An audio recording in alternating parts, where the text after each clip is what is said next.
오늘도 우리 사는 이야기 찾아주셔서 감사합니다. 그럼 바로 사연 시작해볼게요. 철륜은 끊을 수 없다고 하는데 저는 그 질기고 질긴 철륜을 끊었습니다. 세상 사람들이 욕을 한다 해도 저는 이제 두 손 두 발 다 들었고 할 만큼 했다고 생각합니다. 어릴 때부터 공부 하던 어머니 밑에서 저는 정말 제가 하고 싶은 것 해보지 못하고 뭐 때문에 공부하는지도 모른 채 공부에만 몰두했습니다. 정말 잠자는 시간 빼고는 공부를 했으니 학창시절 친구들과의 추억도 없고 좋아하던 친구에게 고백 한 번 못 해보고 학창시절을 마감하게 되었습니다. 그래도 그 노력의 대가로 좋은 대학에 입학하였고 졸업한 후에는 대학원까지 다녔습니다. 석사 마치고 나니 제 나이 29살이었고 어머니가 원하는 기업의 연구원으로 취직하게 되었습니다. 마땅히 친구도 없었지만 몇 있는 친구들은 너 정말 성공했다며 축하해 주었고 친구가 없다 보니 인터넷상의 커뮤니티에서 소통하는 것을 좋아했는데 제 살아온 얘기를 쓰면 온통 어머니한테 평생 고마워하며 살아라 이런 말밖엔 들을 수 없었습니다. 제 마음은 그게 아닌데 말이죠. 회사 다닌 지 2년쯤 되자 어머니가 이제 결혼해야 할 때라며 선을 보게 하셨습니다. 제가 마음에 들고 말고는 중요한 사안이 아니었고 그냥 무작정 자리를 잡고 저는 나가야만 했죠. 그렇게 전 부인은 만났고 사랑도 없었지만 결혼하라고 하기에 그냥 그렇게 했습니다. 어머니는 어릴 때부터 너무나 큰 공포의 대상이었고 시키는 것을 안 할 때 저는 늘 안 좋은 일을 당했기 때문에 그 영향이 커서도 이어진 것 같습니다. 돈을 벌긴 버는 것 같은데 제 돈 한번 구경하지 못했습니다.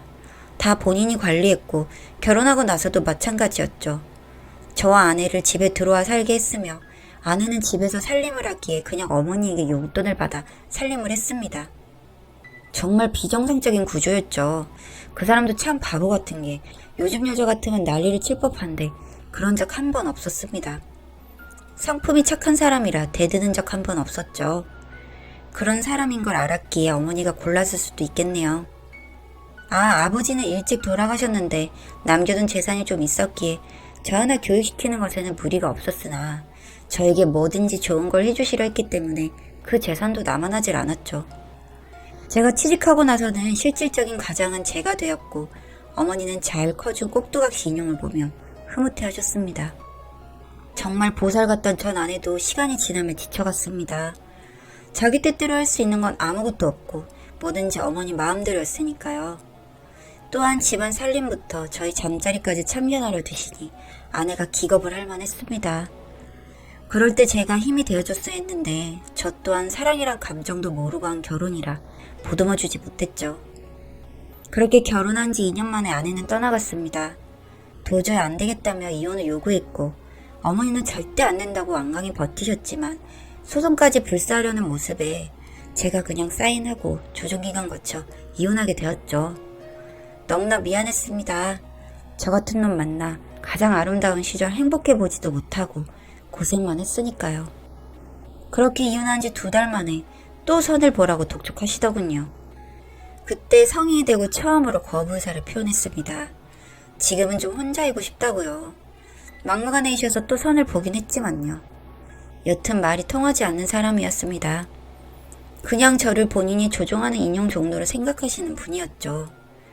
아버지가 돌아가셨기에 본인의 모든 것을 저한테 투영하여 뭔가 보상을 받으려는 심리인 것 같았습니다. 저도 잘은 몰랐는데 아직도 사회생활이 힘들어 정신의학과에 다니며 상담하며 알게 된 사실이었죠.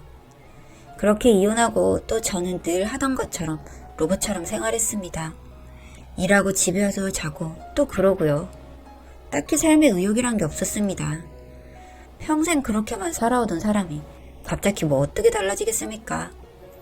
그냥 저의 자아를 잃어버리고 살았던 것 같습니다. 갑자기 저한테 대출을 받으라고 하시더군요. 아무래도 우리 집이 경제적으로 좀 특출나지 않아서 네가 혼인시장에서 점수가 낮을 것 같다며 사업을 해서 집에 부를 쌓아야 할 것 같다고요. 그래서 그냥 대출받아 1억 드렸습니다. 뭐 어떻게 투자를 하시는지는 관심도 없었고요. 제가 정말 특별한 사람도 아닌데 어머니는 어찌나 자부심이 강한지 노는 사람들도 다 사짜 집안 사람들과 어울렸습니다. 뱁새가 황새 따라가는 거죠. 그렇게 수준이 높아지고 나니 뭐 작은 것 하나도 다 좋은 것으로만 하려고 하시더군요. 사치도 엄청나고요. 사실 그럼에도 저는 별 관심이 없었습니다. 늘 관심 없었듯이 그냥 저는 제 일을 하면 되고 그냥 저에게 뭘 시키면 들어주면 되었으니까요. 그게 제가 편해지는 길이라고 생각했습니다. 제가 이렇게 된 건 어릴 때부터의 정말 강압적인 환경과 또 안 되면 될 때까지 시키는 지독한 어머니 때문이었습니다. 이해가 안 되는 수학 공식을 붙잡고 3시간을 있어도 절대 답을 가르쳐주지 않고 제가 해낼 때까지 옆에 계셨죠. 교과서를 처음부터 끝까지 다 읽어내야만 했습니다. 그 상황을 벗어나려면요. 그렇게 상류층처럼 행동하시는 어머니 덕에 집안은 점점 무너져 갔습니다. 제가 정말 좋은 직장을 다니긴 했지만 버는 돈에는 한계가 있었으니 예견된 결과였습니다. 생활은 점점 어려워졌고 제 월급으로 감당이 안 되자 또 대출을 요구하셨습니다. 그치만 저도 신용으로 빌릴 수 있는 돈에는 한계가 있었고 결국 집까지 날렸습니다. 그리고 저와 어머니는 원룸에 들어갔고 그 좁은 집을 들어가서도 고쳐지지가 않더군요. 저에게 계속 돈 많은 집안과의 선을 주선하고 밖에서 온갖 있는 척은 다 하셨습니다. 사기 결혼이라도 시키는 것이냐 물으니 어차피 너 버리면 우리 다시 금방 일어날 수 있다며 허황된 꿈을 버리시지 못하셨죠. 내가 뭘 위해서 여태 너한테 모든 걸 퍼부었는데 하시면서요. 사랑이 아닌 것 같았습니다. 저는 그냥 본인의 욕망을 실현시키려는 도구였습니다. 그 시기에 저한테 인생 처음으로 사랑이라는 것을 하게 되는 계기가 왔습니다. 근처 편의점에서 아르바이트 하던 여자였는데 제 유일한 일탈이었던 담배를 살아가면서 종종 보곤 했죠. 제 인생 처음으로 마음이 동하는 것을 느꼈고 사람을 좋아한다는 감정을 느꼈습니다. 한 달을 지켜보다 용기 내서 번호를 물어보았고 얻게 되었죠. 처음으로 제가 살아있음을 느꼈습니다. 심장이 뛰고 설렌다는 기분도 알게 되고요. 24세 어린 친구였는데 친하게 되고 나서 돌싱남이라고 밝히니 재밌어 하더군요. 와, 결혼도 해봤어요? 하는데 그냥 다 웃기고 좋았습니다. 그렇게 연애를 하게 되었습니다.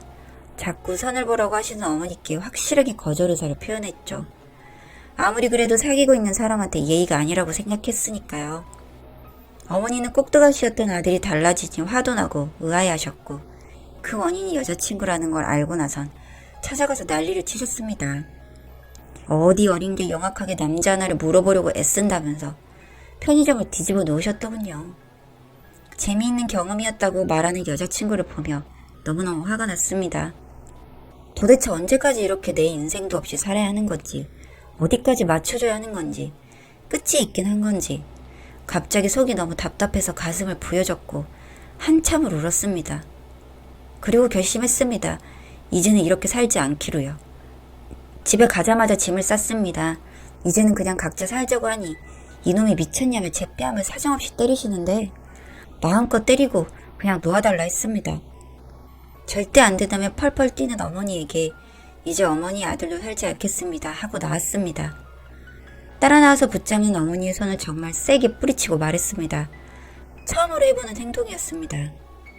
그렇게 며칠 모텔에서 지내다가 작은 방 하나 얻어 시작했습니다. 제가 어딨는지 모르니 회사로 찾아온 어머니 때문에 너무 난감해져서 경찰서에 접근 금지 명령까지 시작했습니다. 어머니에게 맞은 흔적들이 많았기에 신체적 위협을 느낀다고 하니 접수를 해주더군요. 그리고 회사도 그만두었습니다. 계속 찾아올 테니까요. 그 후로 어머니는 여기저기 빌린 돈 때문에 고소당하셔서 실형을 받으셨습니다. 제가 가져다주는 돈으로 이자라도 주고 있었기에 아무 일 없었으나 그것마저 집을 못하게 되니 당연한 결과였습니다. 슬프지 않았습니다. 저한테 엄마에 대한 사랑은 없는 것 같았습니다.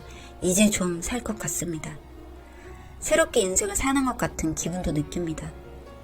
철없는 여자친구와 티격태격대며 사랑하는 법도 배우고 있고 기쁜 감정이 무엇인지 슬픔이 무엇인지도 배우고 있습니다. 많이 사랑하긴 하지만 이혼남인 제가 이 친구와 결혼할 수 있을지는 모르겠습니다. 가진 빚도 많고 아직 바로 잡아야 할 것들이 많지만 기다려만 준다면 행복하게 잘 살고 싶습니다. 낳아주신 어머니를 끊어내게 되었지만 되려 제 삶이 너무나 편안합니다. 비난만 하지 마시고 많은 응원 부탁드립니다.